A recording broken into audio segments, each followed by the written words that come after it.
As of 2023, most American children are just as likely to be killed by a gunshot as they are by cancer.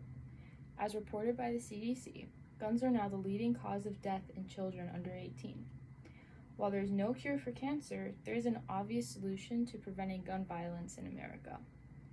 I believe that there must be something done in the way of gun control to stop the mass shootings outside and inside our schools, which is why today I will be discussing 3 main points in the advocacy of pro-gun control. First, I'll discuss 3 myths about gun ownership and access and refute them with 3 facts clearly backed up by solid research. Second, I'll demonstrate with the help of statistics in the way of a graph on why gun control would make a difference. And lastly, I'll provide you with a visual explanation into why it's absolutely urgent that we take action in preventing the increase in gun violence. To begin, I'd like to show you 3 myths and 3 facts. Our first myth is that having more guns means more protection and a safer environment. Many people believe that giving people more access to guns will prevent mass shootings because the shooter can be stopped. And certain political leaders, such as our Governor Ron DeSantis, advocate for teachers to be trained and allowed to carry firearms while in the school. Not only is this a ridiculous thing to ask from our teachers, but it's also backed up by false reasoning.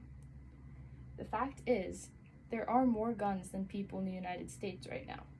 Yet, we continue to be the only country experiencing high rates of gun violence and regularly occurring mass shootings. Clearly, giving everyone more guns does not seem to be the answer.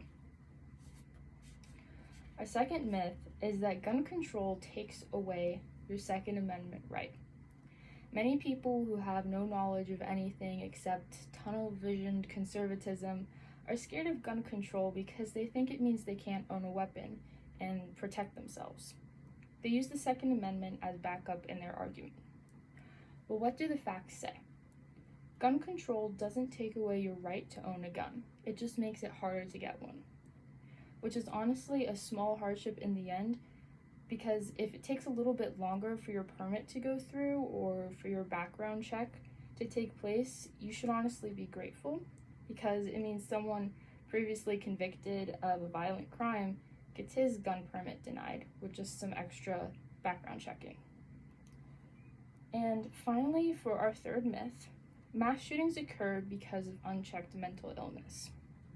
While there is truth to that statement, many of the mass shootings that have occurred are often committed by people with underlying mental disorders. But it's not the only reason. It's certainly not the most immediate course of action we can take to stop mass shootings either. Mental illness doesn't equal mass shooter. Access to guns has to be involved. Once again, the CDC comes in clutch. Over 50% of people will at some point in their lives be diagnosed with a mental illness or disorder. But there are clearly less mass shootings than mentally ill people, which means it's their access to guns that has to be the issue. Additionally, regarding access to guns, statistics show a disturbing trend in gun violence and gun sales. According to this first graph, the FBI's criminal background check system has reported the data relating to gun sales. As we can see, the most gun sales are in line with a recent mass shooting event. I suppose the idea behind that is to go buy a gun and you can protect yourself, but with the previously examined data, more guns actually equals more firearm violence. So the idea of a new record taking place in gun sales really isn't that surprising.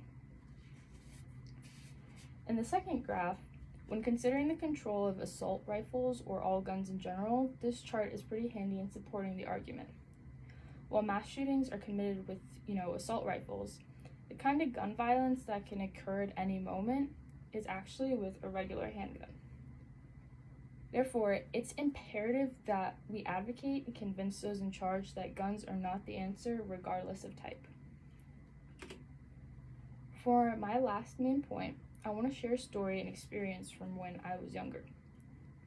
On the morning of June 12th, 2016, I woke up early to my mom standing in front of the TV and watching the live footage of the aftermath of the Orlando Pulse shooting. I was only 12, but it felt like at that moment I gained my first true understanding of what a mass tragedy is. Coming from a Hispanic family, seeing the lists and pictures of everyone who was killed felt truly unreal to me, and I realized that something like that could happen anywhere and at any time. Since then, there have been many more mass shootings. Uvalde, Sandy Hook, Parkland, Las Vegas Strip, and most recently Nashville. When are we going to say it's enough? How long are we going to keep using hashtags online and sending prayers to the families over social media? It's time to do something about gun violence. I want us to stand up and make our demands heard.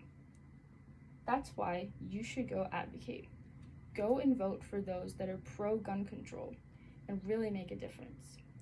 And if voting isn't a possibility for you, then become educated. Learn everything to do with gun control, the pros and the cons, and teach others what you've learned.